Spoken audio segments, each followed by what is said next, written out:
Hey everybody, this is going to be a quick lesson about learning chords in the C major.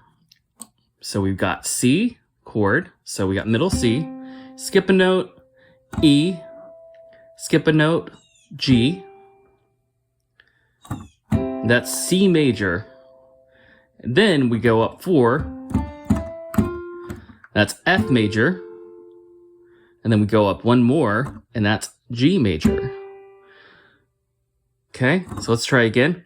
C major, C, E, G, go up 4 to F, F, A, C, and then one more to G, G, B, D, and then back to C. And then you can practice this, get your metronome, let's say around like 69, early 70s, and just practice switching chords. So C major, 2, 3, 4, 2, 3, 4, 1, 2, 3, 4, 1, 2, 3, 4. Let's try it again.